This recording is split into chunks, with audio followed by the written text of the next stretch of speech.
Everybody's... Attention! Attention!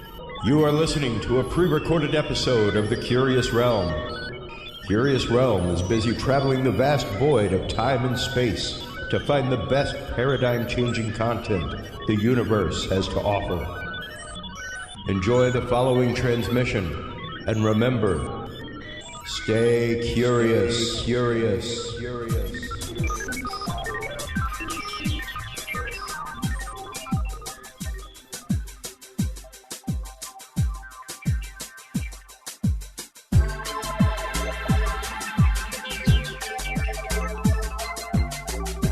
Coming to you from the city of the weird.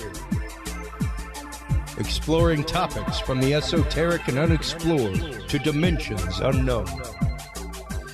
Shining a light of truth on the darkest corners of our reality.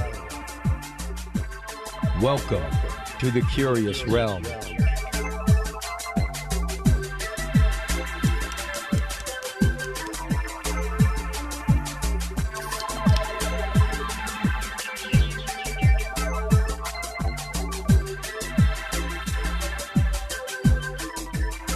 Hello, everybody, and welcome to this episode of The Curious Realm. We are very pleased to be here live with the amazing Dr. John Hall. It has been quite a while since you've been on the show, my friend. The audience has been asking about you. The community's been asking about you. How have things been going for you? Well, been a little on the down low, Chris. Yeah. You know some of the story, and I did want to kind of take this opportunity with Chris to just kind of in the TI community. Several of my TI friends have been very supportive of some things I've been going through lately. But for those of you that don't know, yes, I'm going through a divorce. Found out that my wife was cheating on me not long before our daughter turned a year old in March. And wound up going through a divorce and a custody battle. So that's been occupying a lot of my time, and have had to kind of limit my footprint since lawyers are involved on both sides. Yeah. Well, because you, especially being involved in the TI community like you are, everything else, tend to have a pretty public face with that, as opposed to a lot of people who don't necessarily go out and share a lot of articles and get out and you're pretty vocal about your involvement in the TI community and your crusade against. And I didn't shut down my personal Facebook page, and I do appreciate some of my TI friends that have reached out. I figured out from some of my posts that there was some life trauma going on, and Chris and I were talking before we went on camera. In addition, while all of that was going on, just so people do know in the community, I can't talk a lot about it, but there is a big case going on involving targeting against the Navy that I'm an expert witness in. I do have a gag order on me, specifically given to me directly by the judge. So I can't talk much about it, but it is a big case. So trying to prepare all my documents for divorce and for custody, prepare all my documents for this case against the Navy, which has already started. And then on top of that, had 2 near misses with death in the last 6 months. I was telling Chris, I'm a beekeeper. A lot of people may know that or may not. I do post occasionally about my bees, but I've been stung a million times and never had a problem with bee stings. Till 1,000,001. Until one Saturday evening in May, was my 1-year-old daughter got stung in the side of the throat and went into anaphylactic shock and came to with paramedics in my bathroom doing chest compressions on me and starting IVs, rushed me to the hospital and obviously survived. And then about 6 weeks ago had complications after a screening colonoscopy, because I've been putting off having a screening colonoscopy for years, till finally a friend of mine convinced me that's a gastroenterologist that just come in, I'll do you on a Saturday, we'll be in and out, complications are rare. Nicked an artery in my colon and I almost bled to death on a Monday morning, wound up in the hospital, getting a second colonoscopy and getting the bleeder sealed up and getting blood and being revived that time too. So there's been a lot of personal issues, but I am still in the fight, even though I haven't been quite as public, just because of so much going on. So, well, and before we get into our of targeting technologies, the dangers that abound with this. Recently, I had the opportunity to go to the International Association for Near-Death Studies conference. Did you have any experiences while you were in the midriff, so to speak, Dr. Hall? I would like to tell you that I did, but honestly, in my last memory, I was looking in the mirror thinking, oh my God, you look pretty horrible. And I had 911 on the phone because I knew I was having visual changes. My blood pressure was dropping. I was home alone with a 1-year-old. So I told them the door's open, don't kick in the door. I'm probably going to be on the ground when you get here. I think I dropped at about 5 till 6, and they were there by right at 6, I think, because I know it was 6:07 when I came to getting chest compressions and getting 2 large bore IVs put in each arm. My last memory was just seeing myself in the mirror. My face was swollen. I was all hived up. My eyes were bloodshot. I was beet red. Yeah. So, yeah, I mean, I'd like to tell you some really interesting stories. Yeah. Well, and, you know, it's interesting because one of the things that we have talked about regularly on this show, especially when it comes to paranormal, near-death, things like that. What about those who are other than with their experience? You know, because every time, frequently, whenever I spent like a minute dead while they were trying to revive me. Many people do have a story, but there's a lot of people that don't. And a lot of people don't realize that. And it's okay if you come back and you didn't like visit another place. You don't have like a new life mission.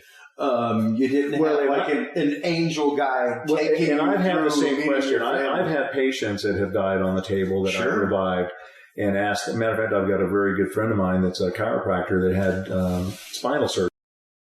Straight up died on the table. I mean, he was, you know, I wasn't his anesthesiologist, but the anesthesiologist that he had, I knew, and they spent, you know, probably 7 or 8 minutes trying to get him back. And I asked him the same thing. I said, well, you know, did you see anything, any of the lights or anything? He's like, no, you know, he didn't see anything either. And I said, well, you know what? Make some shit up. I mean, it's that's you know, make it interesting, you know.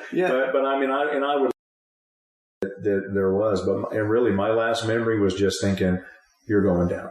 And sure enough, I mean, that's exactly what happened. But thank God I had 911 on the phone because when I initially called them, told them, look, I'm a beekeeper. She was, well, do you have epi there? And I said, well, no, I'm a beekeeper. I get stung all the time. I've never had a reaction. Yeah. So I wasn't known be allergic, venom allergic. Yeah. Now I am now. I went and got tested and I certainly have, Hymenoptera. Systemic allergy. So. Not a lot of people realize, actually, that whenever you dial 911, you immediately become a transponder. Yeah. Like, they are tracking your location and everything for, like, the next 3 hours. Well, luckily, when I had them on the phone, I was already having visual changes. Yeah. So, I mean, I told them, this is my address, my door's open. I probably won't be conscious when you get here because I was stumbling through the house looking. You know, like I said, when I came to, the chest compressions are what brought me back to consciousness. And I could hear my daughter screaming in the bedroom when a deputy sheriff leaned over and I said, my daughter's crying. And like, she's all right. She's in her crib. And there was probably 2 deputy sheriffs in there, probably 3 or 4 paramedics, getting ready to load me up. And thank God I left the front door unlocked so I didn't have to replace a door. Yeah. You know, because when I knew I was going down, that was my big fear. And I'm like, oh, I've got this big mesquite door. They're going to kick off the hinges, and that's going to be $dollars or something, to repair. But got me to the ER, and the same thing when I was bleeding out Monday morning. I got to the hospital luckily before I passed out, and had bled down from a normal hemoglobin and hematocrit down to a 6 hemoglobin. And they had to do another colonoscopy and find the blood. there's been a lot going on in my life. It's a little bit. Kevin, but I did make it to that hearing for the Navy. Yeah. And we were in touch the day that you were doing that. It was interesting to hear your response to it. Things like that. Like you said, you were under active gag order. Like I still am. I don't know any more gory details than you're able to tell on the show tonight. Just for those of you who know. Well, and I wouldn't violate that gag order because I would be disservicing the TI that actually the victim that you're actively trying to representation. And let's start getting into that topic real quick, because not a lot of people some people, even right now, there's a good, probably I'd say 60% of the American public that is not fully aware of the phenomena of Havana Syndrome. And the fact that we had, it's named after the ambassadors that were targeted in Havana, Cuba first, but there were ambassadors and possible family members China, and there were ambassadors targeted in D.C. And it wasn't until D.C. the hearings started happening, that a full-on investigation started happening, and that they coined the term immaculate concussion for this soft tissue brain damage that's suffered by obviously a high-order technology that's not an off-the-shelf. Like I have a parabolic speaker. Tell the person across the street on their porch to turn their music down, and if they step off the porch, they won't hear it. Like you can buy that technology on eBay and build a kit. Audio spotlight. But this is something totally different, where literally their brain has been vibrated to a point that there is irreparable soft tissue damage. And they're having all the same symptoms. I talked to some of those victims, and they had gag orders on them. Absolutely. Most of them. Now,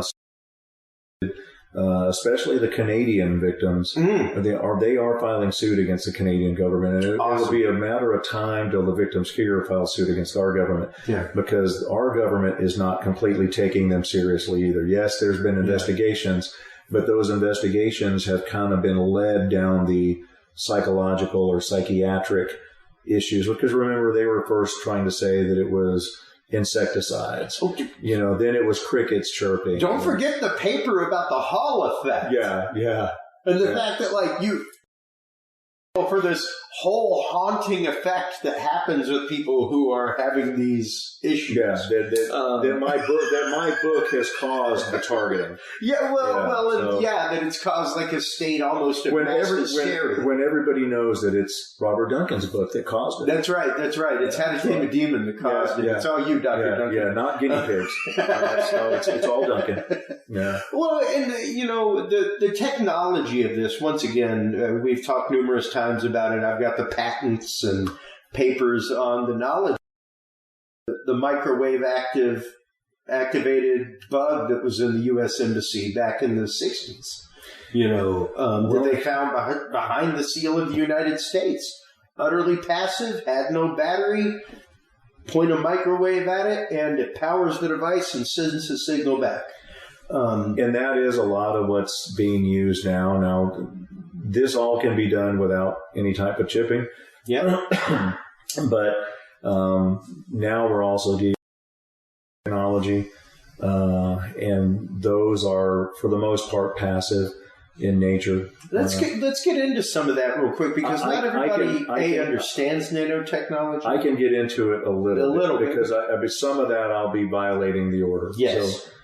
So, what would you like to get into? Well, a little bit of what the nanotechnology is, period. Because we hear this buzzword all the time in scientific articles. Of course, there's the idea of nanobots destroying the world as a gray ooze because they're trying to multiply each other and just take matter. Well, the issue with nanotechnology is it's too small to see. It can't be picked up on MRI or CT typically. Unless scar tissue forms around it in the body. Then you can kind of ascertain where it is based on ultrasound or CT. Most of it is passive in nature. It's either powered by muscles contracting. Some of them are designed where particles can find each other in the body and then reconnect to each other. Yeah. Now, this is all relatively new technology. You remember that a lot of this targeting that we talk about, some of the earliest of it was starting in 1980 or so at the Utah prison, when there were Utah prisoners there that said, I had an electric field on me in a cell. They were experimenting on me. It was so repressive that I couldn't even get out of my cot. I had people talking to me, and they were responding appropriately to my answers in thought. So they were already describing what we call synthetic telepathy. Sure. And that was in 82.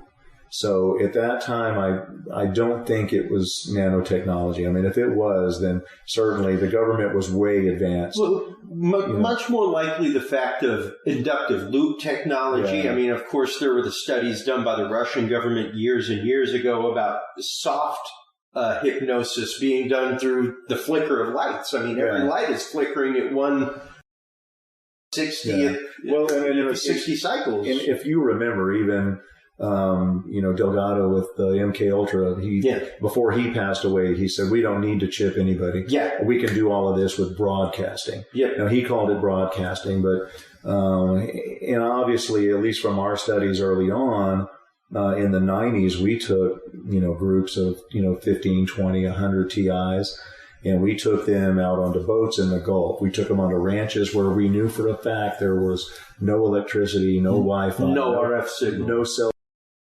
Then you could find those places. Sure. And they still heard voices, and, they still were attacked.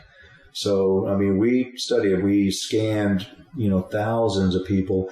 Did we find chips? Yeah, we found some chips in some people. Bob Boise was one of them in Georgia. That turned out to be a Vera chip. We're working with some people now that, Hildegard Staninger and some other doctors that are working nanotechnology through techniques that they're doing more like environmental type studies to find, are you having signs of lithium and heavy metals and carbon in you that shouldn't be there, which is difficult studying, and it really takes an expert like Staninger or somebody to do it, because we live in a polluted environment now where if you're pumping gas in your car and breathing those fumes, or you're breathing exhaust fumes or anything else, you're going to get in your body. Yeah, we're all walking around with packs of lithium with us all the time. Yeah, and that can be found. And well, kind of like when Jesse Ventura did his show that I was supposed to be on, Robert Duncan graciously volunteered at my request to be on it, and was kind of vilified in that episode. But one of the guys that we actually was in that show that I did for Discovery Channel, that was dealing with targeting, that the government didn't allow to be released here. It was released in Europe, but wasn't released here. I'm trying to even remember the name of it. This was years ago. But there was a guy there that had a lump in his neck, and when the lump was removed, the voices and stuff went away. And I took the lump and took it to an electron microscopy lab here at the University of San Antonio and had it examined. Well, in the meantime, edited the whole episode, tried to release it in the United States. The government said, no, you're not going to release it here. So they released it in Discovery Europe, and you can still find that show if you YouTube or if you Google it, out of Finland. At the end of the show, basically we said, well, we removed this lump, you've got a history of schizophrenia, it might be mental illness. We won't know till we examine this. Well, they finished the editing and actually aired the show before the sample was examined.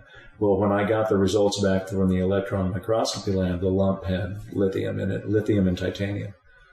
Wow. Because even at the microscopy lab, the scientists there called me and they said, what did you give us? And I said, well, tissue out of a guy's neck, out of the side of his neck, which kind of looked like a lymph node. And they said, well, this thing's filled with spicules of titanium and lithium, which shouldn't be lithium metal, not a lithium salt. And I said, well, this is a guy that was hearing voices. And they said, well, come get your sample. Here's your report. We don't want anything to do with this. Of course, by that time, it had already been released by Discovery. And in the meantime, before the show was released, this guy passed away from a heart attack. So he never did even get to know his final results. And people that knew him show basically kind of saw him, get an answer at the end of the show that was like, well, maybe it's mental illness, maybe you're targeted. Yeah. The guy was strange. He, had a telescope set up looking at his neighbors and stuffed animals behind the telescope. So it looked like there was somebody standing behind them and would watch 10 TVs at one time. And, was hearing things in white noise. But like you said, not lithium salt, not like lithium HCl, where it would be a tablet that you would take for mental illness. Actual, I had a lithium battery blow up and catch fire on my friggin' workbench and told my mom, get the baby and get out of the house. Yeah. People do not realize how toxic lithium is. So, and that's why they were like, where'd you get this? Because once again, lithium salt would be one thing, like lithium HCl, whatever, but not lithium metal. What are some of the toxicities that could happen to somebody with that? Even titanium. Well, the problem is excretum. The only way to get rid of metals in the body is by chelation, and some metals can't be chelated. Yeah. The biggest problem from a medical point of view with any of those metals is they end up messing up your conduction system in your heart. Your heart's all based on sodium and calcium ions moving back and forth. And any time you start embedding a lot of metals into that, it's like wiring. You get one of those hooking up your new car stereo, you cut that spade into a hot power line to spade into something else. Well, it works for a little while until that spade starts to jiggle loose, and then it starts shorting out not only your stereo, but whatever that initial power wire was powering. Yeah. So, and it causes myopathies and all kinds of can collect in your eyes, cause retinal damage. And, years ago, luckily I'm old enough that I actually saw several patients with ageria, which was back in the 40s and 50s, people would get silver iodide nasal drops, sinuses. And it would clear your sinuses, and it's kind of like being addicted to Afrin or neosynephrine now. They would use it over and over and over until you would embed silver in your body, and we called it Tin Man syndrome. Wow. And these people embedded so much silver in their skin that they looked like a tin man. They looked gray. And I actually had 2 patients in my lifetime, older people that had used these silver iodide nose drops that to physically look at them, they looked like they were made out of pewter. And imagine what that would actively do to your brain, since that's quite literally the first place that's going. Well, and because and everything in the body is electric. Everything in your body is bioelectric based on movement of sodium and potassium. Ions through sodium potassium channels. So. Well, and we had Dr. Robert Duncan on just a couple weeks ago. Hey, Dr. Duncan. And we were specifically talking about the ways in which the body can be influenced by a distance. It doesn't take much, just like it doesn't take much to control the populace. It only takes like 4 to 5%. Yeah. That's it. It doesn't take an overwhelming percent to turn the tide or make something happen. And it only takes a good 4 or 5% of something occupying your brain space, anything like that, to literally drive you to a point where cortisol levels build up over serotonin, where you're in a state of constant panic instead of a state of natural panic, where you're responding to something in the world around you in a natural animalistic way, adrenalized. But these targeted individuals literally are targeted so much that their cortisol builds up, that they live in a state of constant fear. Well, your cortisol builds up to a point, and then you start to deplete your cortisol, and then that's when you become sick. Oh, so you can only cortisol to respond to stress until your body starts to give up and break down, and then that's when you see a lot of chronic illness come in. A lot of visual, problems and, fertility problems and And of course, if you weren't having mental illness before you were targeted, then you were certainly eventually drives you crazy as well too. Yeah. You can only be targeted so long before no one can handle 24/7 targeting without having some form of PTSD from it. So. Absolutely. And there are examples out there. I mean, when we first met, it was Aaron Alexis. Yeah. Once again, Navy Yard. Yeah. The Navy Yard shooting, and this is my ELF, my electronic low frequency weapon. And that's kind of one of the joys of working with Robert Duncan, is I kind of come at things from a medical point of view. He obviously comes at things from a physics. Oh yeah, point of view, and then we kind of meet in the middle. And of course, Nano is a player, then that brings a whole other dimension to it, which I've said all along, that MK Ultra never actually stopped. MK Ultra has just improved itself over the years as technology improved itself. Yeah, to the point of not needing drugs, just like the doctor said. Yeah. We don't need drugs to do that. We don't need to come in physical contact with you to do that. Nothing. And that's one of the early reasons when, why we knew that, targeting, it initially at least wasn't done with widespread spraying or anything like that. Yeah. Because there was a time when probably as a whole nationwide or even globally, there was, probably 100,000, 200,000 people that were voicing complaints.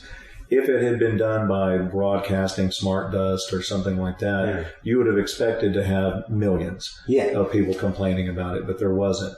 Or it's been perfected to the point where, and I have always said that the people who find themselves targeting become targeted individuals. They're the people who realize there's something that's happening to me and they're being vocal about it, so they're targeted more to silence them or at least make them look crazy so other people don't listen to them, while the rest of the population that is also possibly being targeted is only being controlled.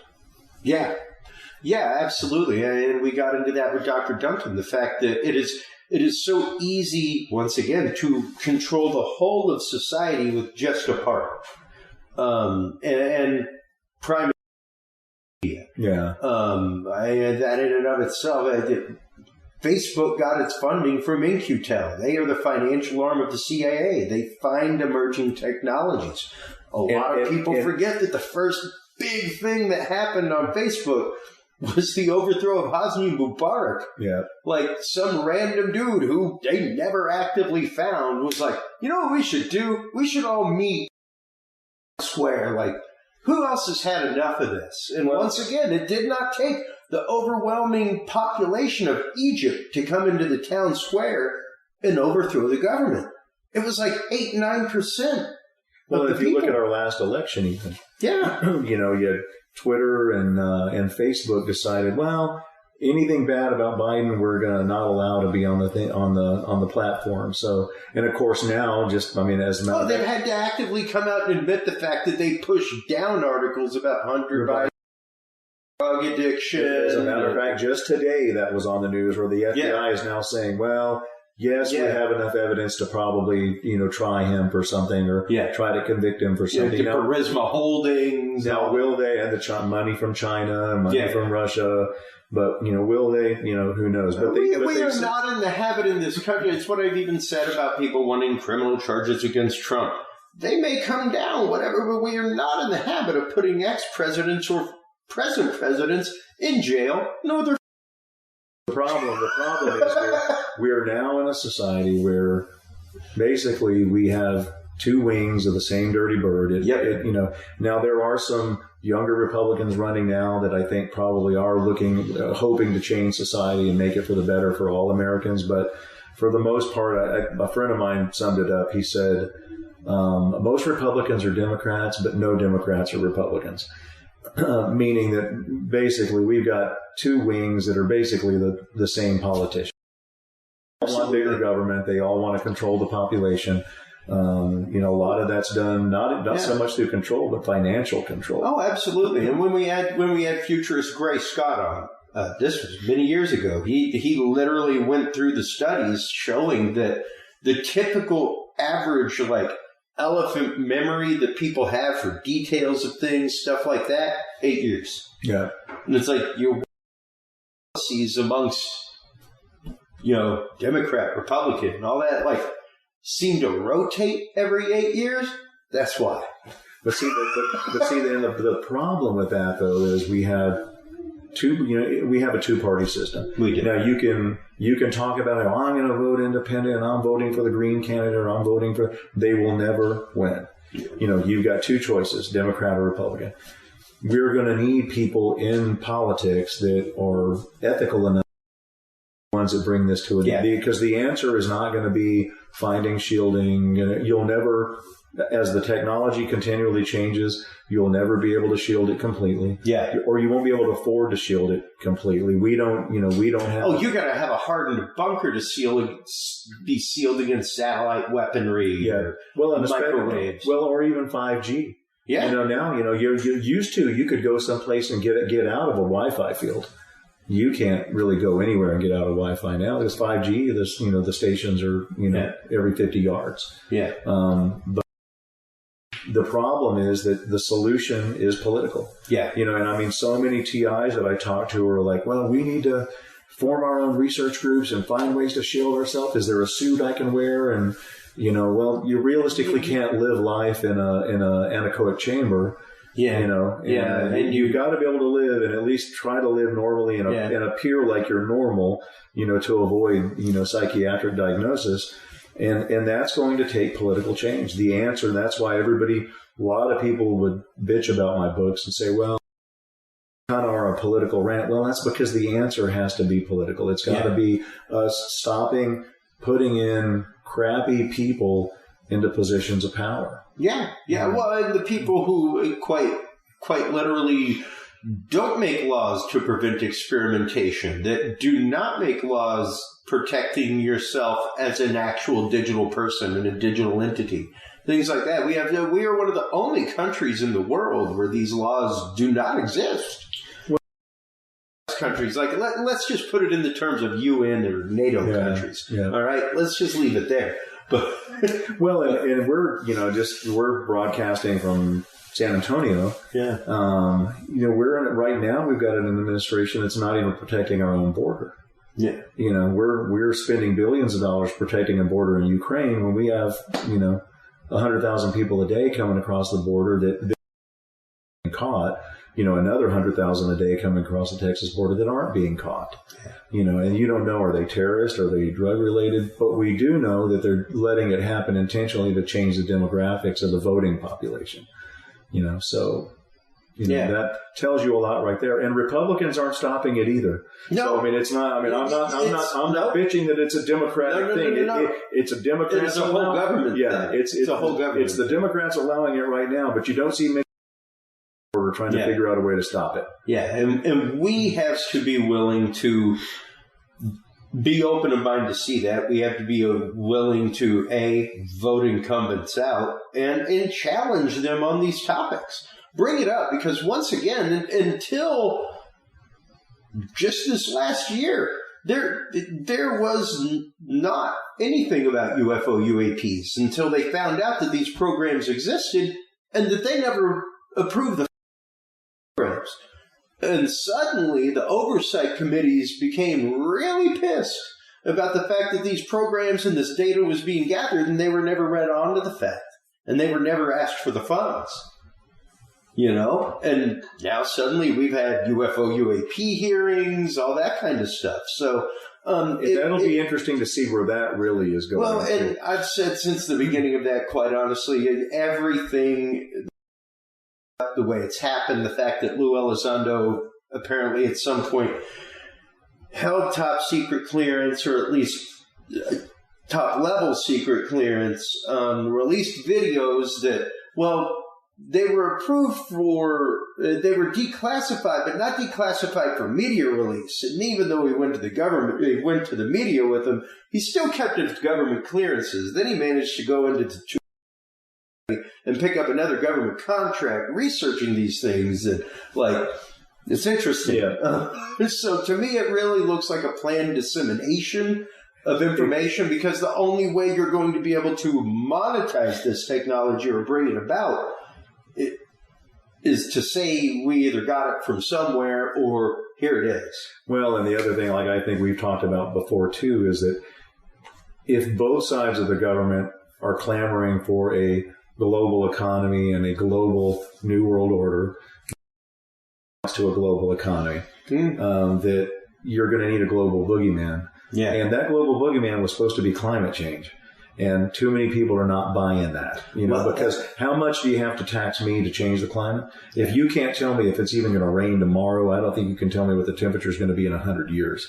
I don't think the technology's there. But, they're willing to break the middle class, under taxation to protect us from climate change. Yeah. They're trying to force everybody to buy electric cars when California can't even keep their grid on. If everybody's charging electric cars, and we're in Texas, even a $60,000 electric car has about a 280-mile range. I can't make it to my Corpus clinic, on one charge. I would have to stop and charge it for 8 hours, to get there. And that's what a lot of people don't realize. That charging an electric car is not just plugging it in. It's not a quick zap. No, it's while you're in the store shopping. No, there are chargers that will charge one in 4 or 5 hours. Yeah. But the home chargers, 8. So. And with that in mind, just looking at the leaps of technology that have happened, things like that. Once again, the inclusion of nanotechnology into this weaponry, the inclusion of media into this weaponry, microwave technology into this weaponry. What do you see is a solution that TIs can have? What can they do to some peace and some solace in their life, Dr. Hall? If you have the possibility of, finding places with relatives or something that are far out in the country where you can just get away from electronics altogether, that is certainly one of the better things you can do. Get out of the cities, which is exactly the opposite of what the UN wants. The UN wants you, out of the country and into the cities.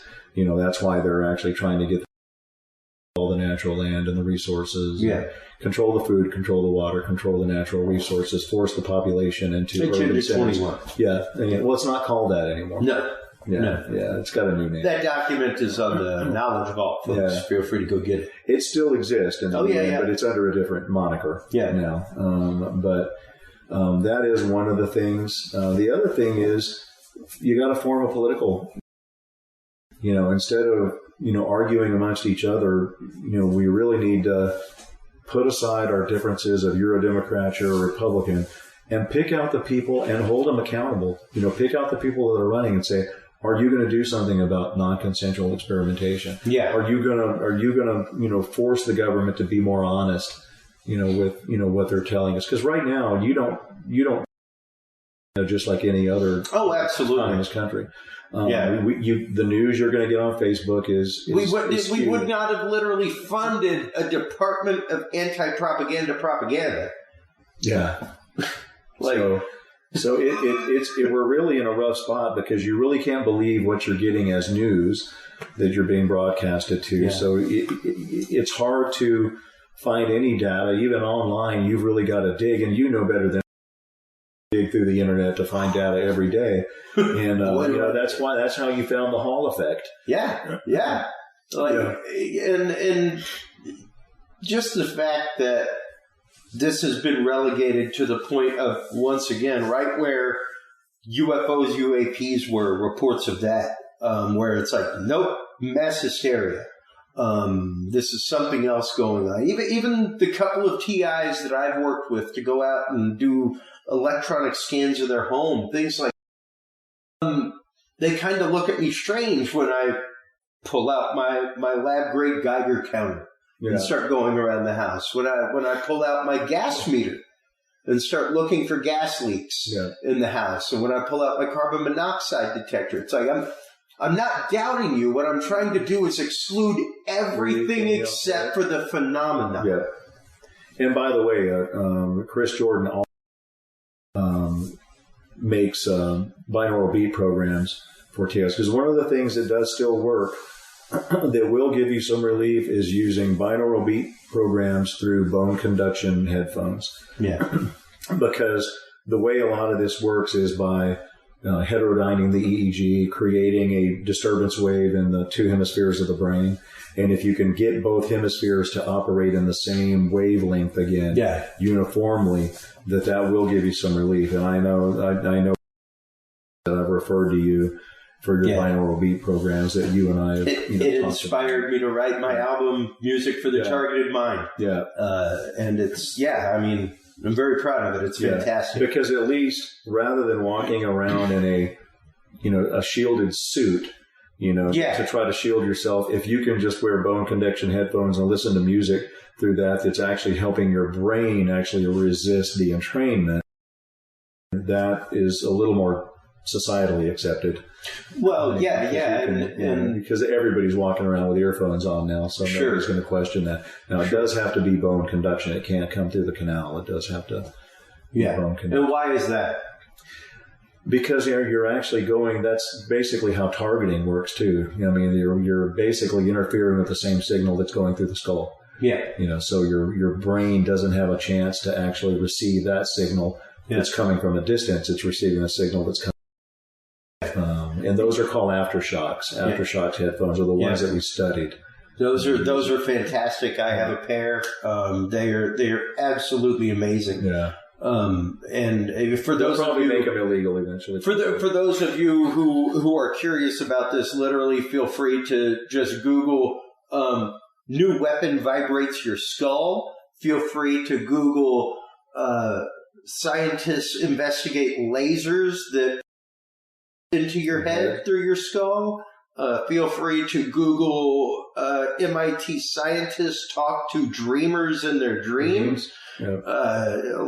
This is all technology that's come about and been announced in the last 5-6 years. And that's the funny thing is a lot of people will say, well, there's no way you can put voices in somebody's head. Yeah, there's multiple ways you can put voices. I can do it for 3 different ways. Yes, and I've got a audio spotlight at my house. You can do it with that. You can do it with ultrasonic sound. Yep. You can do it with ultrasound. You can do it with laser. I mean, there's a bunch of ways.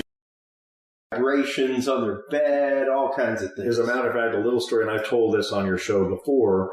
At my old office, they knew that I did a lot of this research and that I, was involved with this. And a lot of my own employees are like, well, a lot of these people sound like they're crazy when they call. And I said, well, most of these people are being experimented on. They're not crazy. They're at their wits' end. Yeah. And there are people that are trying to make sense of a technology that's not easy to make sense of. Yeah. And especially not easy to make sense of anymore because it may be different modalities that different people are being attacked by, not just. And so I thought, I'll teach them a lesson. So I have a little device that uses ultrasonic sound to give you a headache. Yeah. And some people can hear it, most people can't. So, and you can set it up in a room and it will cause severe headache and distress in a room full of people. So I brought it in, takes a 9-volt battery, hooked it up, sat it in one corner of a room in the office. It wasn't on for probably 5 minutes when I had 5 or 6 employees coming back there going, we've all got pounding about to be at each other's throats. Whatever you're doing, turn it off. And I said, why, do you hear something? No, but we know you're doing something. So I said, well, it's this little device that's about this big. Yeah. And it was in one corner of one room and it was affecting the entire office. Yeah. Yeah. And, there's a lot of technology out there. We place ourselves around a lot of technology. Really one of the best things you can do. I've for a long time back into it. Black Sabbath. Try having a day without technology. Literally cut your phone off for 1 day a week. Mine used to be Sundays. It was the one day that I wasn't on broadcast. I didn't watch TV. I didn't do anything like that. Or sit in a restaurant. How many times do you see anybody having lunch together and actually having a conversation? You see this. Yeah. People, they're sitting there. There'll be 4 people all. Here's a great home experiment that you can do. Quite literally chart your sleep pattern for about a month. And then for another month, start turning off your Wi-Fi when you go to bed. Just unplug the router. Yeah. And start charting your sleep. Yeah, you'd be surprised how more solid you sleep without that Wi-Fi on, without the phone constantly sending a burst of energy, of RF energy out that basically to our brain is the equivalent of like a white flash. Or like a flash from a camera. See the anger that comes out of a teenager when you take their phone. Yeah. It's almost addiction. Because especially the generation from 30 years old down, that cell phone is part of their being. Yeah. It's kind of like... It's a part of their identity intrinsically. It's kind of like my wife when I took her burner phone, she came out, so... Oh, man. John, I can't thank you enough. I know I've been chasing you for a while to come back on, and you've been going through everything. I'm so glad that you're at least alive. You're still alive. You were still here. You were still fighting the good fight. Like I said, I get Facebook messages about how's Dr. John Hall doing. If you talk to him, I get emails on the website, all kinds of things. So I'm glad you came on tonight. And I would like to thank everybody. I have had a lot of the TI community reach out and support because they could tell on my Facebook that I was going through.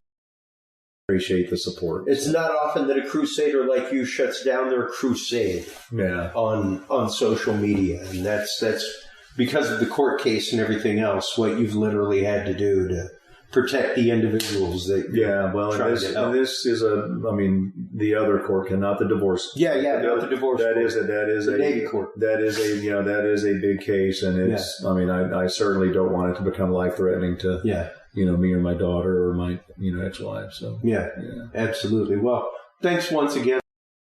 We appreciate it. I can't wait till we get to hang out again. I always love spending time with you. Remember, you're coming hunting this hunting season. Oh, I can't wait. Yeah. I can't wait. So, all right. Take care, brother. Thank you, Chris. While you are online checking everything out, folks, make sure to stop on by Amazon, buy the books, Guinea Pigs, Technologies of Control, and A New Breed. Satellite Terrorism in America. There you go. Right after this, we will be right back with the amazing Lyle Blackburn talking about his new book, Bigfoot in Texas, as well as other cryptids in Texas and the world of cryptozoology. Right after this.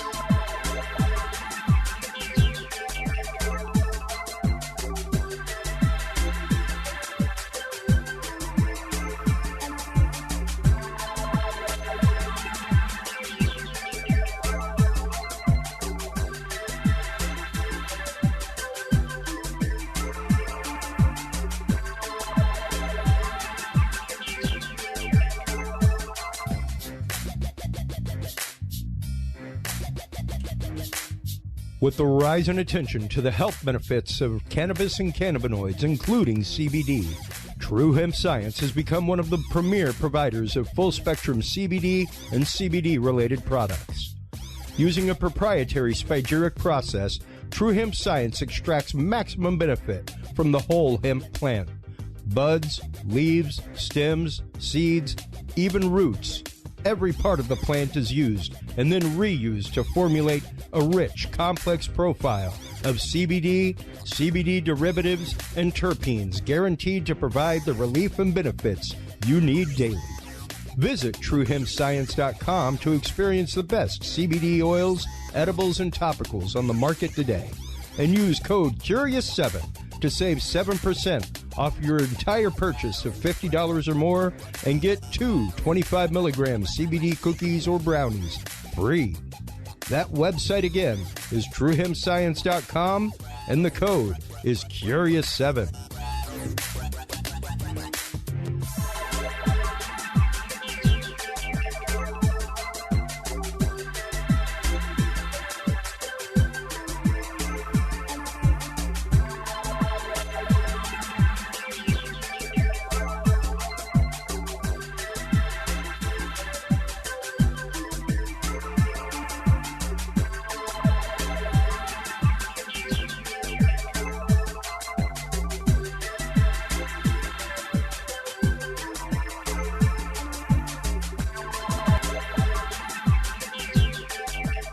The Curious Realm Podcast is your source for the latest and greatest news and events in the world of the paranormal, esoteric, and forbidden knowledge. And there's no better way to spark the conversation than with items from the Curious Realm store. Choose from fan favorites like hoodies, mouse pads, coffee mugs, and more. Buy books and items from your favorite Curious Realm guests. Get your hands on the latest gear for paranormal investigations and experiments we discuss on the show. Open your web browser and stop on by the Curious Realm store at curiousrealm.com/store to buy the latest Curious Realm wear and out-of-this-world gifts for yourself, your family, or a mind that you want to open. That website again is curiousrealm.com/store.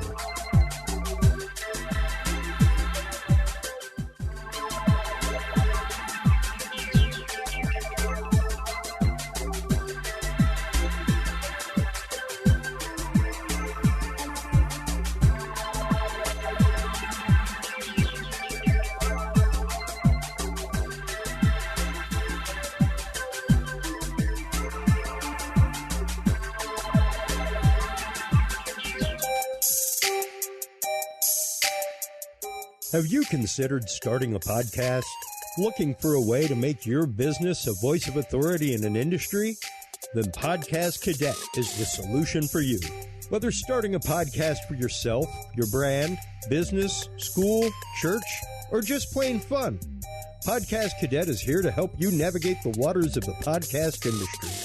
Specializing in one-on-one consultation and training with industry professionals in fields ranging from podcast technology and editing to distribution, monetization, and even social media strategies. Podcast Cadet tailors their services to the specific needs of you and your podcast.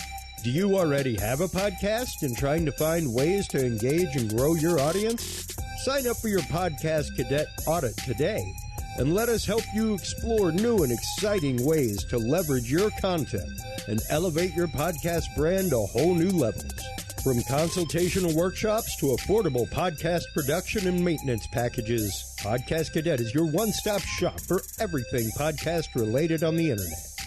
Visit podcastcadet.com today to sign up for your consultation or training and use code CURIOUS20 to save 20% off your entire purchase.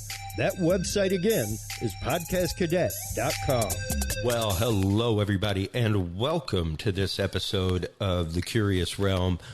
In a pre-recorded fashion yet again this week. I am still on the road with work, but more than pleased to be bringing on cryptozoology researcher and author and musician with the band Ghoultown, the amazing Lyle Blackburn. We'll be talking about his new book, here in my hand, Texas Bigfoot.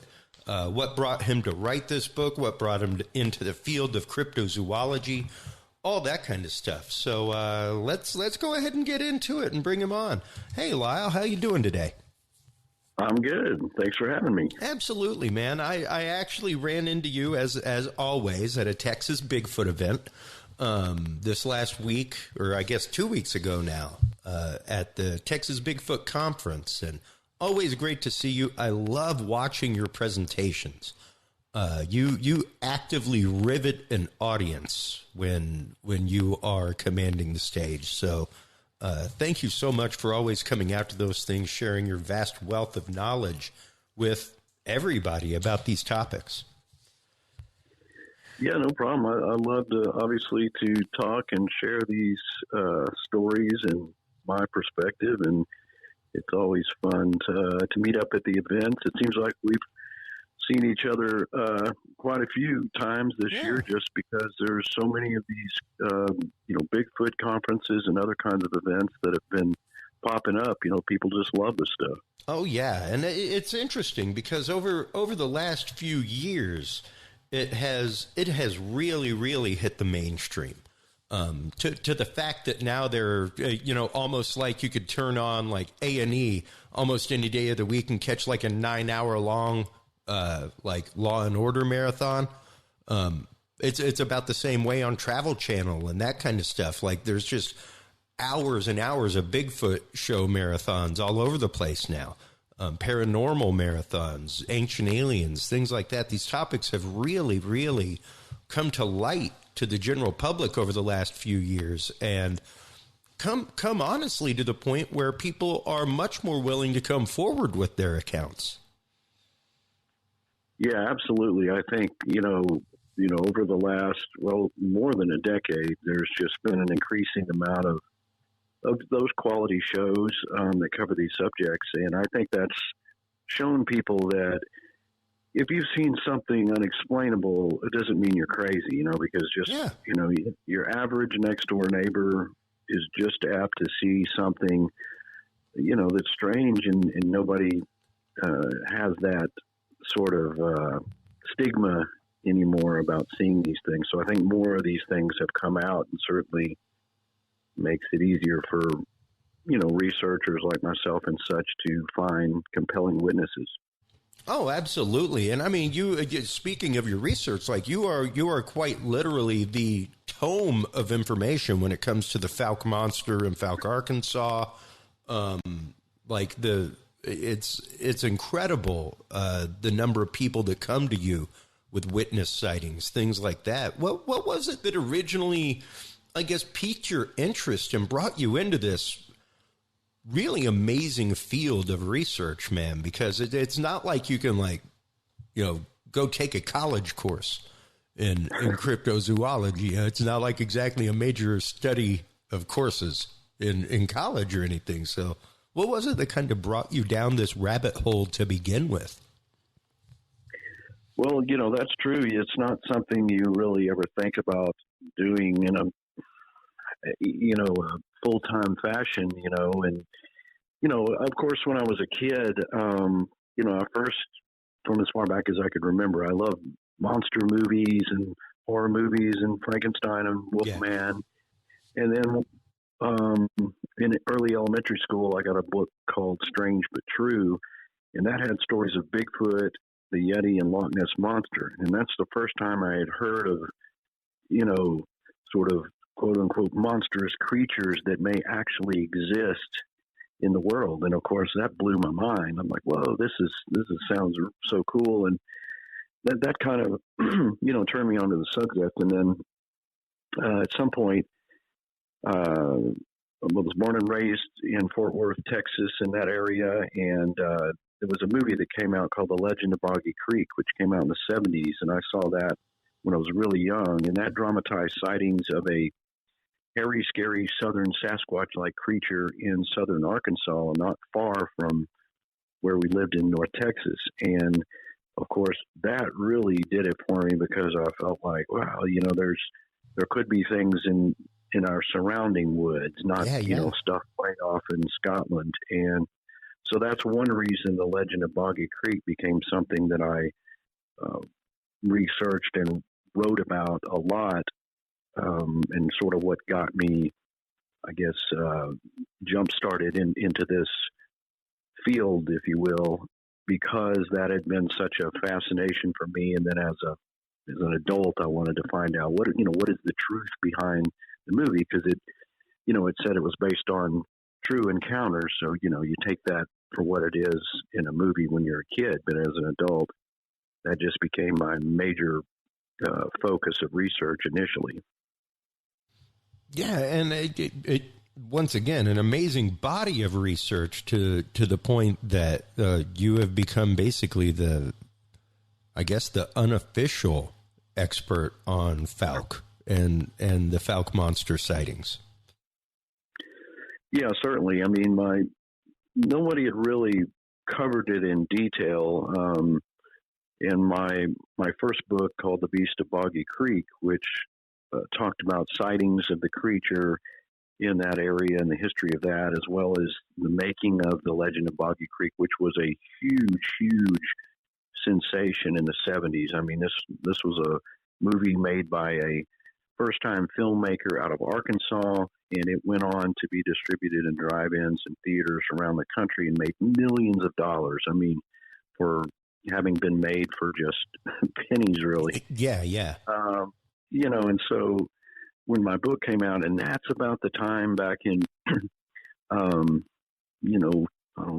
years ago or something, when a lot of these shows were being launched, like Finding Bigfoot, Monsters and Mysteries in America. So I was on episodes where they covered the Fouke monster, so that kind of put me out there as the guy who was the go-to for Boggy Creek, which is really cool and a great honor. I would have never thought I would in my life. And that kind of always is sort of my ongoing research. Even if I write other books and stuff, I'm still trying to pay attention and track any sightings or things of interest in that area.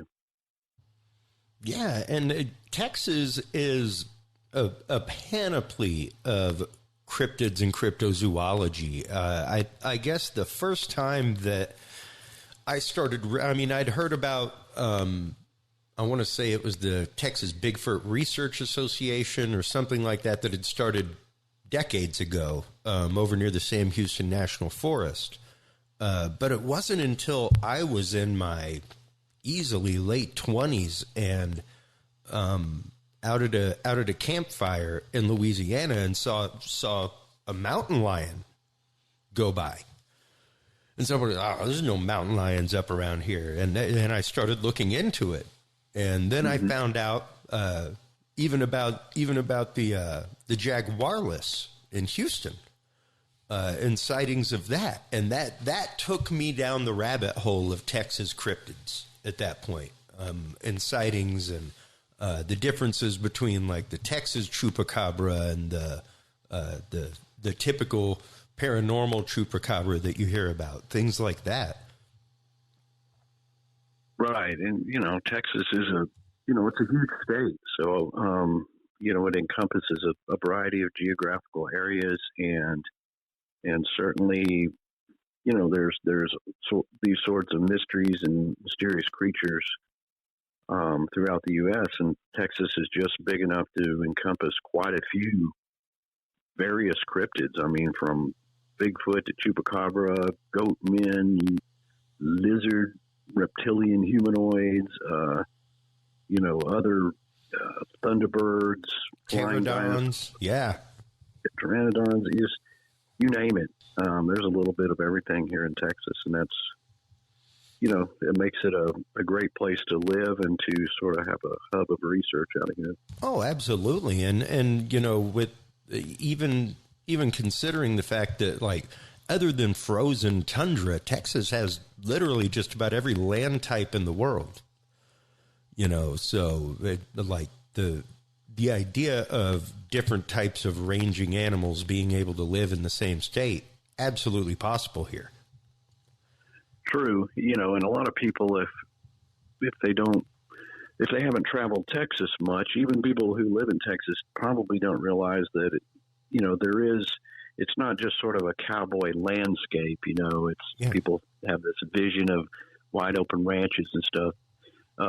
When in fact the state is very heavily forested, in the eastern third, it's known as the Piney Woods. And I mean, it's heavy pine wood forests, thickets.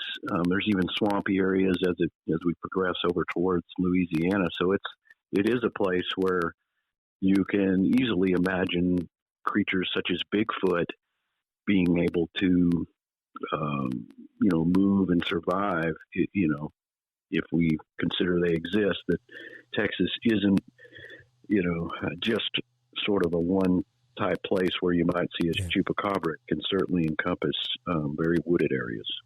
Yeah, absolutely. And very inaccessible wooded areas as well. So and the amount of wildlife and other foraging material that are out there is vast. Right. And, that's one thing that's required. I mean, if these creatures are flesh and blood or terrestrial or what have you, they're going to require sustenance and the ingredients to survive. So, you have to first look at, what is the landscape? Could whatever exit creature actually thrive here? And if it's a landscape where they could, then obviously that supports the credibility of sightings. Yeah, and I mean, even when I was speaking with Adam Davies at the conference, he said that is the first thing that he starts with his research is can the localized area where these sightings have been seen, and most of his work is in the realm of cryptids and other creatures that, Aboriginal people and indigenous people around the world have seen and talked about, and that there are recent modern sightings of. And he said that if he can't see the fact that there is a sustainable environment and a possible sustainable food source for this creature or a sustainable population of them, he doesn't even go research it. Right. Yeah. And then, that's sort of something that you have to look at in the big picture, and he certainly is somebody who's explored not just, North America and such. He's been all over and is very familiar with, stories of creature sightings as well as the varied landscapes in which they're reported. So that's certainly one thing we're going to look at, as far as, the credibility and possibility that any of these said creatures could live where, people are reporting them. Yeah, absolutely. Now, in your research, how do you go about, tackling a field investigation? Well, first, if you get, contacted by a witness, for example, and they have a compelling story, and if you are able to speak to them by phone or communicate in some way and determine that, this is something that's worth pursuing, in some cases, people tell you about older sightings, and sometimes they're very recent. So if it was a case where I felt like I could, get up there and check it out or what have you, then you just see about, taking a trip out there and looking at the area. And, it can just encompass, just whatever you can do. And that could range from them just simply interviewing the witness and having them show you where the incident occurred, or set up out there and camp and take a look around yourself. So I've done all varieties and manner of that, over the years, and just sort of fielding these reports and just trying to be able to investigate them firsthand as much as possible. But obviously it requires a lot of time and, money and things that aren't, not funded by any scientific organization or anything like that. So it all just kind of is dependent on logistics and economics sometimes. Oh, yeah, absolutely. It's not like you can go out and apply for a federal grant for Sasquatch research. Right. And, people have tried, but very few and far between has anybody ever gotten some independent funding, because that's how it works. And I think, I get a lot of questions or people say, you could really prove it if you could go out there for 6 months in some place. I'm like, yeah, that's great. How do you live or take care of your responsibilities without some funding, which is how, science works. If you're an archaeologist or other things, much of that requires grants and scholarship and, funding in order for those people to go to some remote location and dig. Yeah. That's how all that works. And you're seeing as how, cryptozoology, if you will, is not really a recognized science or typically valued much by academia. There's just no one that's going to give you funding. That's just not hardly going to happen. Yeah, absolutely. Which, of course is sad and stymies some of the science, but at the same token, it's one of those that, with that being said, anything that you find, you would not be necessarily beholden to anybody like you would be if you were under a grant or anything like that, where maybe your research could be buried rapidly or that kind of stuff. So there is the advantage of that, despite the expense of having to do it. Right, certainly. It's kind of like independent, you're independent. So yeah, you would, if you could do it and you happen to find something, you're going to have ownership of that and reap whatever rewards may come. And whereas you're not owned, it's kind of like a band or something that's, either on a major label, or you're an indie band that has your own label, you would own more of the, of it than otherwise. So yeah, you're exactly right. That is an advantage. Yeah. You get more distribution, everything else. And I mean, even it's, to look at it as literally a way to, I guess, because it was great to hear Shelley Covington, Montana, talking about the concept of citizen science and the idea of science. And people forget about that concept because, hey, Hale Bopp, that was a citizen science, things like that. We regularly discover new astronomical bodies because of people with telescopes in the backyard. So there are independent people out there that are willing to help fund research, that are even willing to go out and help with research. Right. And so, that's kind of always been the makeup of any of studies of any sort of phenomenon, scientific or on the fringe, is you've definitely got people contributing that are just doing it on their own. And it's a level playing field. I mean, you could just be as lucky as the next guy, funding or not, if you're just in the right place at the right time, or point your telescope in the right way, whatever it is. Yeah. And, with that in mind, real quick, because one of the two things I hear regularly in our discussion forum is, how come we never see a clear image of a Bigfoot? How come we never see a clear image of a UFO if these things are out there? And how come we have no proof? Is there proof of Sasquatch, of a large hominid species possibly here in North America or otherwise, Lyle? Well, there is no proof.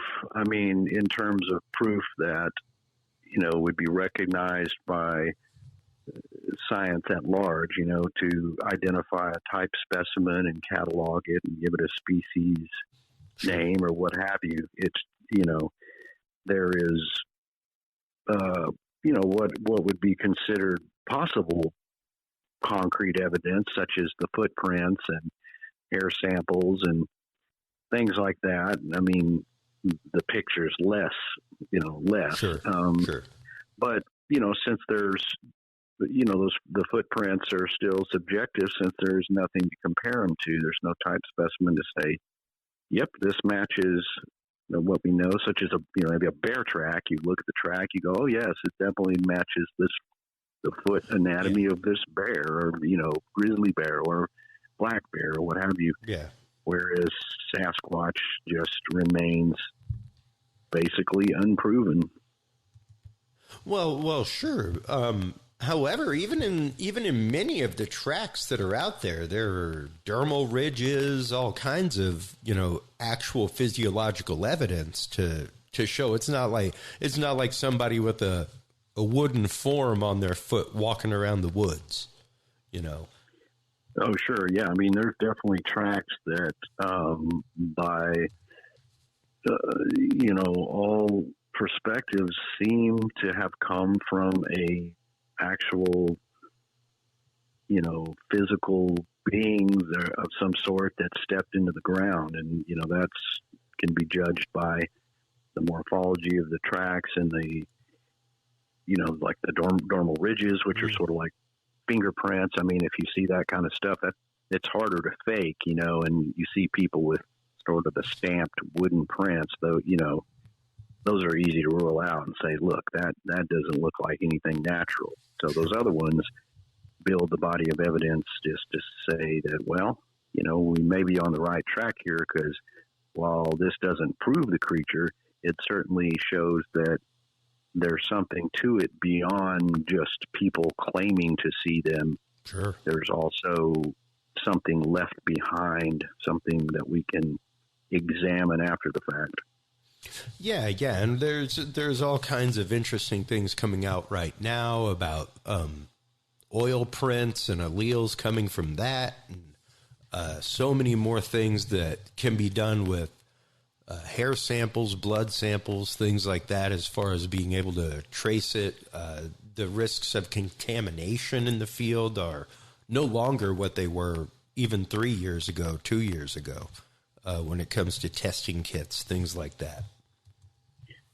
Right. There's definitely the technology is coming along that, could sway the difference, and something like eDNA and DNA itself, become a little bit more accessible and affordable for stuff like this. So, there could be a point where a footprint could be, analyzed for presence of DNA, and some of it, again, it's back to economics and who's going to, what Bigfoot researcher can afford these and who can you persuade to conduct these tests. But as things come down in cost and they're more technologically advanced, certainly that is going to provide advantage for this situation that, like we didn't have certainly 50 years ago, and even, 3 years ago, it's progressed since then. So it's always moving forward. Yeah. There is a huge march in technology right now with what is going on scientifically. With once again the new examination methods being used for even previous evidence of footprints, things like that. Now, along with this, I guess, march of science and the march of society, along with Sasquatch and cryptozoology, has really come, I guess, the crossover between cryptid research and the paranormal. And right. You've seen, I guess, I was going to say, you've seen it definitely. The intersection of what may have been looked at as just simply a field science situation to whether, creatures are, these creatures are more paranormal in nature. Yeah. And especially, I think, since the work at Skinwalker Ranch with Robert Bigelow and the reports of a portal opening and a creature walking out and then walking into another portal. The reports of Sasquatch and portals and the connection with the paranormal have really grown. Yeah, I've definitely seen that, especially in about the last 5 years, just a lot of that, showing up on Facebook and such where, people can express their theories and opinions. So, I've seen a drastic sway of more of a paranormal aspect to all this stuff. Although, granted, it's certainly always been there. Even in the heyday of the golden era of sort of Bigfoots and UFOs and all that in the 70s, they intersected quite a bit. And so it's always been sort of under that umbrella of paranormal, and certainly the definition of paranormal is something outside the normal, which Bigfoot obviously is as an unproven or any cryptid. And, but I think lately there's been sort of a switch to where people believe that. And I think that's only natural because where you have studies of these creatures that have gone on for upwards of 50 years of intense, looking into it, yet we still don't have, a body or absolute proof, then, the theories are going to have to, people are trying to just figure out how in the hell people can be seeing these things, yet we still don't have a physical body. So I certainly understand why more radical theories just sort of get circulated just to simply try to get our mind around the whole phenomenon. Yeah, most definitely, because I had the conversation with researcher Jason McClellan McLean while I was there at the conference a couple weeks ago about, I believe that there is a definite hominid creature in North America and beyond. Anecdotal stories from tribal cultures that have unbroken oral traditions have talked about this and talked about what the relationship with these creatures as though they are a tribe across the trees from them. But I believe that these people have crossed into something or into a place where this exists and that exists at the same time. I'm not sure I'm in the camp myself of, Sasquatch can generate portals, things like that. But I believe that there is definitely a Sasquatch, and I definitely know that there are portals. Like, heck, NASA found a portal that goes to the sun, So they exist. They're out there.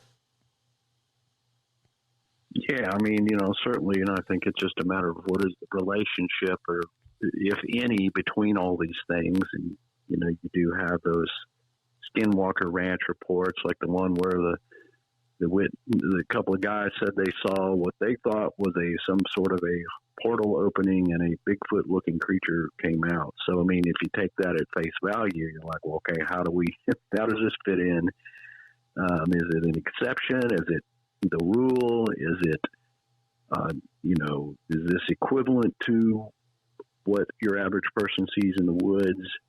I don't know. And I certainly never propose to have all the answers. Yeah. And, in some ways, just with my books and things, typically my approach is to document cases and stories, especially ones like Boggy Creek or the Lizardman case of South Carolina, where it just changed. The sightings of this creature were publicized. They changed the small towns themselves. You have these witnesses.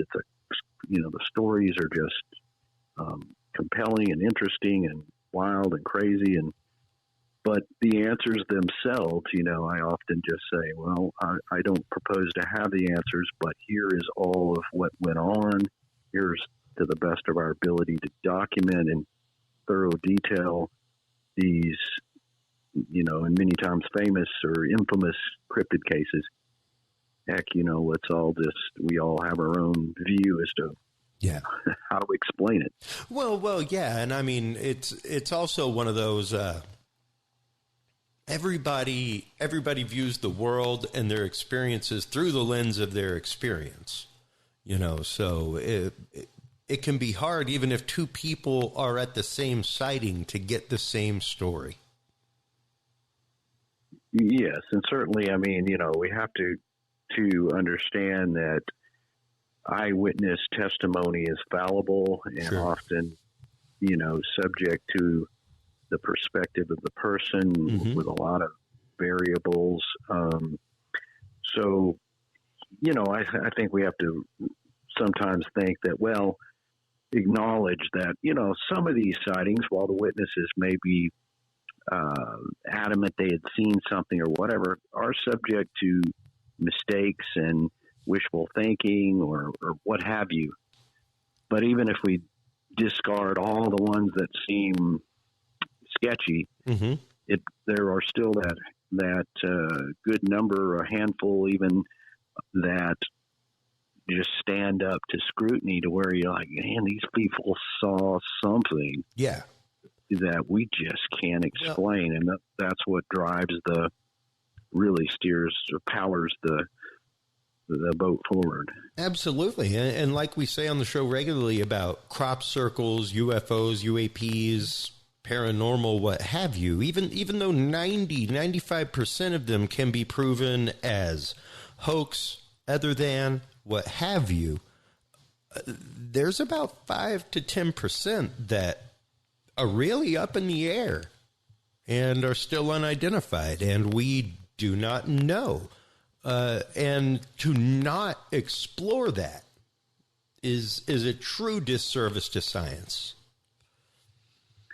Certainly. Yeah, and that's the case. I mean, even if only one person saw an actual unidentified flying object that was not from this earth, or if only one person saw a Bigfoot, or et cetera, on and on, that's enough right there just to say that, hey, what is that? And certainly, it does come down to just those enthusiasts that are probably outside the realm of science that are going to pursue it. And there is a value to that.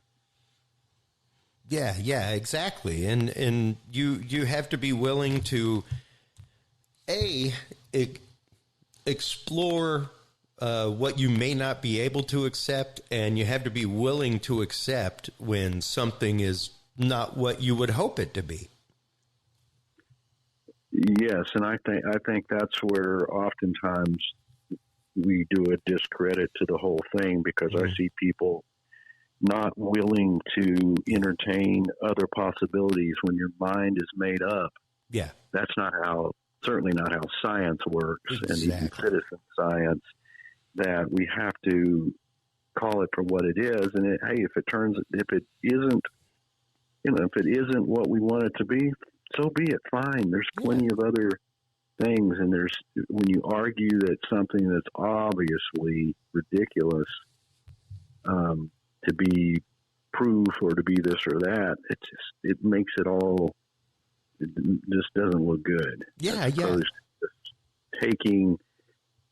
Let's get the best of the best and put that forward, and then that puts validity to the whole thing. Oh, absolutely. And even within people's independent investigations, to cherry pick data or anything like that is no difference than science not looking at something. Like you said, it does a disservice to the whole scientific process of investigation of these phenomena. Right. And I think, whereas science is sort of you got to be just very balanced and flat and pull any sort of ego out of it. Whereas I see a lot of the ego thing. If you say, look, I took a picture of a Sasquatch, and people go, I think that's a log, and then there becomes a defense of an ego. The ego is insulted. And as soon as you add human egos and other things into what, probably should be more scientific, that is not the way to do it. You have to say, yeah, I see what you're saying, You don't have to agree, and you can argue cases, and that's how it goes. But, is to understand that, and we're just all fumbling around trying to prove this, and it's no knock on anyone's credibility or ego if it doesn't turn out to be, the best proof. It's like, hey, cool. Well, it was cool, and let's move on to some better stuff to debate. Yeah. No, well, absolutely. And I think the key right there is that last word you used, Lyle, debate. That open exchange of ideas, that open thrust, parry, and block that really does open a conversation, not where you're trying to change somebody's paradigm or change their mind or convince them of what you believe, but rather you exchanging your ideas, them exchanging theirs, and both of you being open to understanding the point of view. Right. And that's the thing about me. I don't care what people think or decide. That's totally cool. Whatever it is. I'm not trying to prove something, and if people don't agree with me, totally cool. Yeah. I just like the subject, and like I said, my books weave a narrative of these incredible stories, and somebody, takes that and expands on it, or they have a different idea, not a problem. I never claim to be able to prove something or to that than anything's other than just what it is, and all I do is present to the best of my ability an engaging story and to document some of these cases that should be documented for future reference or what have you, and simply that's it. And I'm not going to invest emotionally into the fact that various people are going to have various opinions on it, which it's just cool, Yeah, exactly. And before we let you go, I guess a couple things about investigation and I guess methodology. How can those that are getting into this and wanting to go out and do investigations, wanting to go out and even, make your job easier and gather field reports in their local area, stuff like that. How can they vet witness sightings? What is your process for vetting a witness? Well, you just, I think if you want to obviously try to speak to the person, if you get contacted and you feel like it's a good report, and, you're going to get a good sense right off speaking on the phone. And again, you got to come from the outside perspective that until they can convince you that this is something solid, you've got to be skeptical, not the other way around. And I certainly don't presume that somebody's making something up or whatever. I'm open to listen to whomever. But, again, you got to have your radar up, and you've got to, and if this is something really great and you're able to meet with them, obviously that is going to give you an even better idea about the credibility of this person and the possibility that they did and absolutely see something that that can't be explained. So, it just takes a little bit of experience, I guess, and just kind of always being objective and balanced and skeptical so that you're not blindly just accepting everything that comes in, I mean, some of these type things, there's just red flags all over the place, and I see other. What's your first red flag? Well, a lot of times the couple of the worst red flags are when people are pushy and it seems like they want to get, they want there to be on TV, or they want me to put it in a book or a documentary, and it just seems overly pushy, which puts an agenda on it. Or the other thing is, how much phenomenon, I saw Bigfoot, I saw 47 Bigfoots, I also saw 18 UFOs, and, they're just like this where you kind of say, who am I to say? But on the other hand, these things are just, they would have to be more rare. I cannot be running around so much that, you can just go out any given weekend and sure. Boom, you have 2 or 3 sightings, and, things like that, or people who claim to have lots and lots of activity and they're coming up to the back door and stuff. Look, get a picture or something, and if it's that prevalent. So when you hear those kind of things, you're just like, as opposed to just some woman who could care less about Sasquatch, doesn't know anything about it, yet she's driving down a rural country road and said, this thing ran out right in front of my car. I was scared to death. I don't know what it was. It wasn't a person, wasn't a bear, and they just simply saw what they saw, and they're not influenced by Bigfoot on the brain, and they're not trying to give you what I would consider just too much. I mean, extraordinary claims require more extraordinary proof, and just being balanced.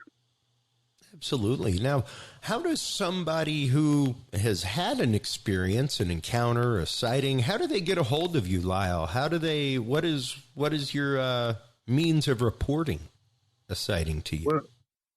Well, they kind of come in a variety of ways, but I mean, if on my website, lyleblackburn.com, there's actually a submission form there where people can enter in the details and stuff, and it'll come to me. And, some people send me a message on Facebook or or what have you. So, just sort of looking me up, and that's the thing. I mean, there's no one portal for any of this. It's just sort of usually somebody's read my books or seen me on TV and like my approach and feel like that I'm a person who would appreciate or take seriously their experience, so they seek me out. But that could be the same for any of my other colleagues. So, if you have a favorite researcher that you feel like is, a type of person that you want to handle your story, that's the person to reach out to. And then, hey, if it's not in my area or it's not something I can look into but needs to, we have a big network of guys. Say, hey, man, I got whatever. It's coming from Virginia. Well, I can't get up there from Texas necessarily, but hey, I know a guy who's up there that might be interested. So we kind of pass these around if we get some really good witnesses. So just awesome. Reach out. Awesome. Well, I want to thank you so much for your time, Lyle. I've been wanting to get you on for a while since we met at the first conference this year, and so glad to finally have you on. Before we let you go, let everybody know where they can go to purchase the book, Texas Bigfoot, where they can go to follow you, subscribe, like where they can go to catch your podcast, Monster Bizarro, which is amazing. Really like old school radio drama style. I listen to like old school radio dramas on the road to go to sleep, and Monster Bizarro is great. I'm thoroughly enjoying it. So let them know where to go find that, where to go get your monster sauce, and when your next Ghoul Town show is with your band. Right. Yeah. There's a lot going on actually. So, you got a little bit. Right. The best place, you can find out about all my stuff is my website at lyleblackburn.com, and that's got links to all the stuff I do. The books are available at my online store, which there's a link there for autograph copies. But you can also get them all the books on Amazon. You can also see our Small Town Monsters documentaries on Amazon Prime. If you just are in Amazon Prime, search for Lyle Blackburn, those will come up. My band Ghoul Town, we don't have a gig. We're kind of till next year we're performing, but and then what else? Oh yeah, Monster Sauce, my signature hot sauce. You can grab that from my web store or any number of cryptid related locations out there, such as the Bigfoot Museum in Georgia or the one in Oregon. Yeah, so that covers it. But yeah, just hit up my website. I'm also on Facebook and Instagram and all those other good places. All right. Well, Lyle, thank you so much once again for your time. I look forward to having you on again and again and again, my friend. Absolutely. I always enjoy seeing you at the events, and I'm glad we could do this because usually at the events, I'm so busy that we can't actually. It's funny because we're sitting next to each other, but we can't actually hardly get the interview done. But now we're doing it, so that's awesome. Well, yeah, it's like you get so busy we hardly even have time to sit and visit after. Once again, thank you so much. Take care, and we'll talk to you soon. Sounds good. All right. What an amazing interview from Lyle Blackburn, everybody.